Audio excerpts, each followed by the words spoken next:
Hey, what's up? So if you've ever watched any kind of sci-fi, you might have noticed how all the spaceships and space stations seem to have gravity on them. This is odd because you may have noticed all our real-life astronauts bonking around in space like half-inflated balloons in the back of a car. Like, how is Darth Vader standing on his spaceship looking all sophisticated instead of floating through the air like a misplaced dingleberry on a space shuttle? I know the real practical answer. The answer is it would have been hard to film. Same thing for Star Trek and every other space-based sci-fi media. Filming characters meant to be in weightlessness when their actors are actually in full gravity is an absolute nightmare. Also, Vader would probably look less intimidating if he gets caught in an open space without any handholds and had to spend 5 minutes trying to ineptly swim through the air. I always thought he looked goofy in the first place, but that certainly wouldn't have helped. I assume the costume department were going for a cool, evil, dark robot space samurai vibe with him, but to me he always came off like Edna from The Incredibles if she got put on the stretching rack and then got a lung infection. Anyway, if you investigate how the artificial gravity is meant to work in sci-fi, the explanation varies, but often official guides and whatnot say something along the lines of, hey, they just used the spaceship's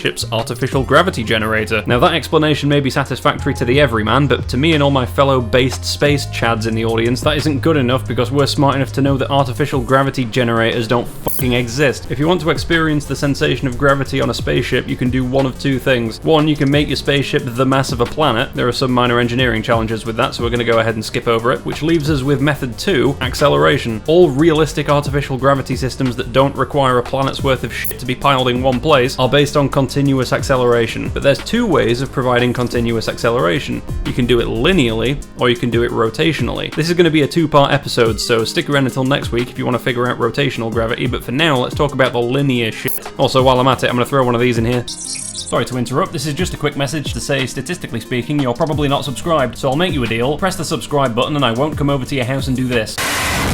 Alright, thanks, back to the video.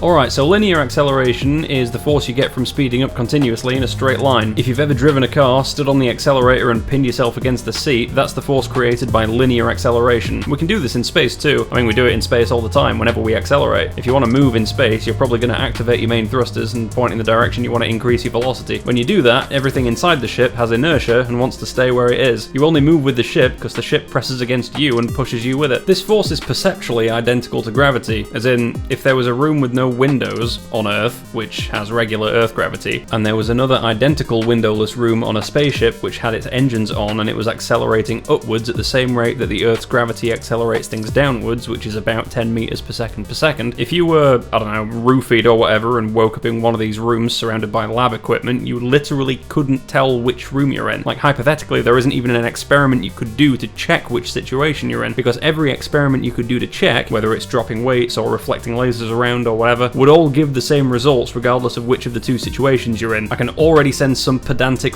nugget in the comment typing, I'd drill a hole in the wall and look outside. I wish I could drill a hole in your head and shut you the fuck up. Now, we never actually use linear acceleration to generate artificial gravity in practice, at least not on purpose. Whenever we're accelerating in space, we're doing it because we just need to alter the spaceship's trajectory. But there's never been an attempt to generate 1g of artificial gravity in space with this method to make it comfortable for the astronauts as they go on a journey. First off, not all rocket thrusters are going to give you a smooth ride. They do have a tendency to jostle a spaceship around a fair bit.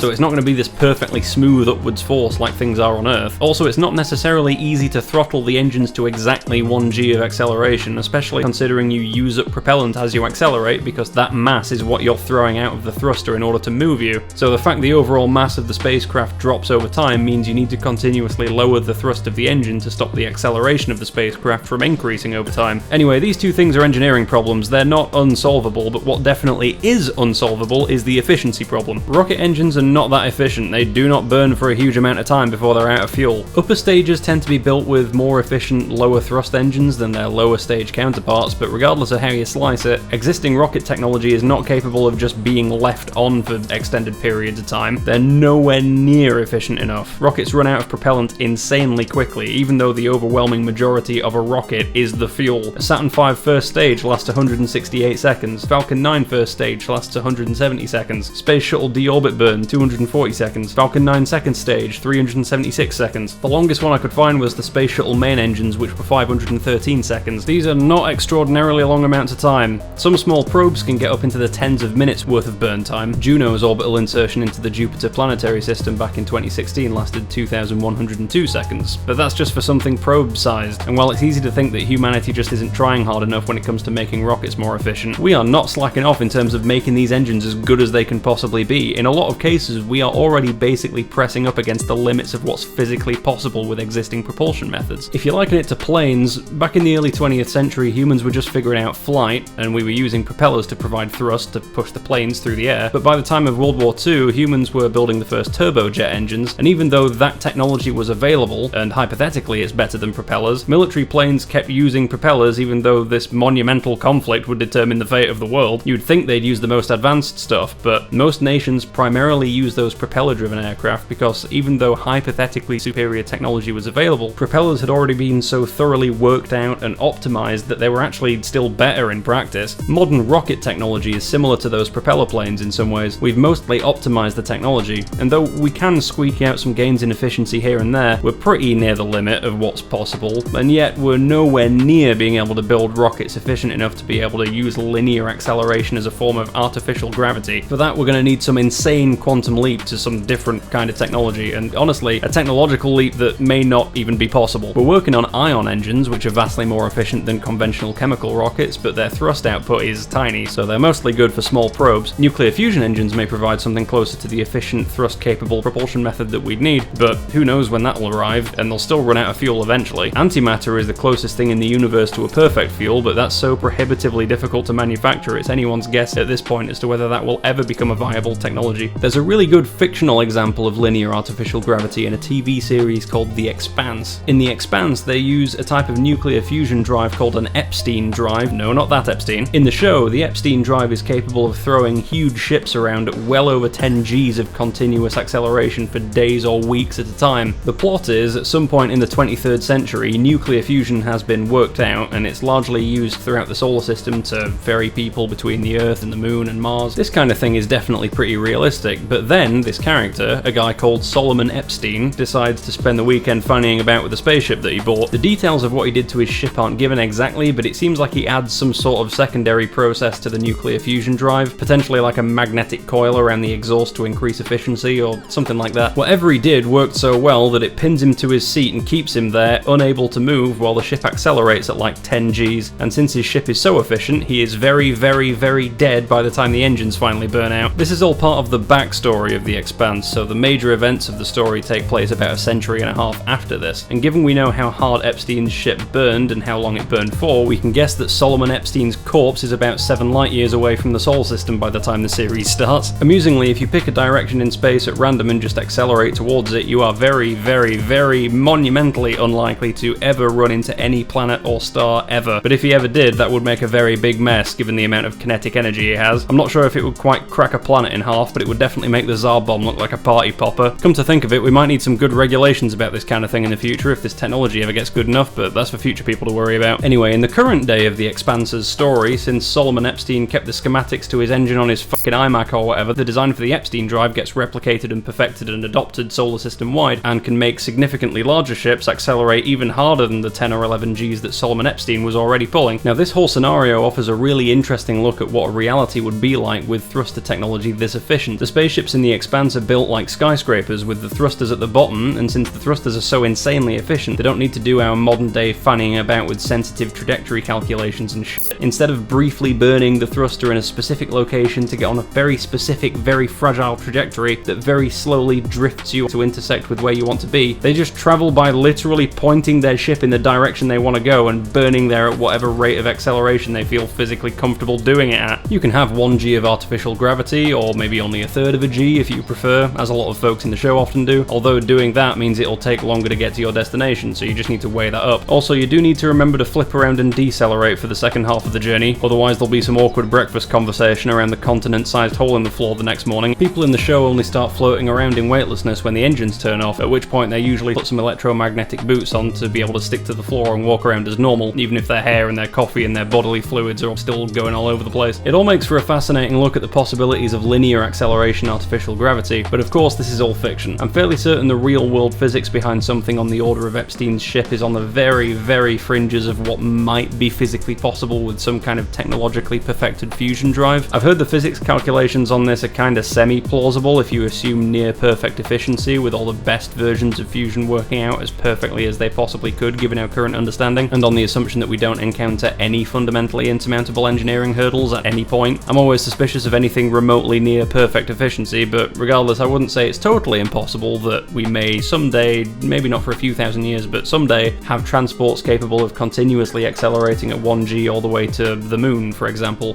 Well, halfway, and then flipping and decelerating the other half. A continuous 1g burn from Earth to moon, with a flip and deceleration at the halfway point, would only take 3 hours to get you all the way there. To Mars it would be like 3 days, and despite how far away the outer solar system is, because of the way acceleration stacks on itself over time, pretty much everything in the solar system would be within a couple of weeks of each other if we had a drive that functioned that well. I'm not saying this is necessarily a likely vision for the future, but, you know, maybe. I tend to be optimistic enough that I think humans will end up colonizing not just the solar system, but much of the wider universe. Even if we bomb ourselves to pieces, I'm sure there'll be a few people in the southern hemisphere who'll get by, and then within a couple of thousand years we'll come full circle to where we are now anyway. So I think a wild space future is pretty likely in some respects, but I also tend to be quite pessimistic in terms of what the actual technology will be able to do. I know people like to slobber all over the idea of UFOs and secret government anti-gravity technology and something Bob Lazar, but I think all those people need to read a book and get a fucking job. If the only evidence you need to believe something is science man said a thing, then I have some news. I gave your mother the night of her life last night. No, listen, we're going places, I just don't think we're going there at faster than light speeds, and I wouldn't necessarily even count on propulsion technology equivalent to that seen in the Expanse. So whilst really cool, I don't think linear acceleration artificial gravity is all that viable, to be honest. However, there is another way to generate artificial gravity. We've talked about linear acceleration, but what about rotational? Well, that's the topic for next week's video. I'm gonna nerd out on the architecture of various spinning space station designs, so if that sounds cool, you'll have to head on over once that one's out. Anyway, thanks for watching, like and subscribe if you want, and I'll catch you next time.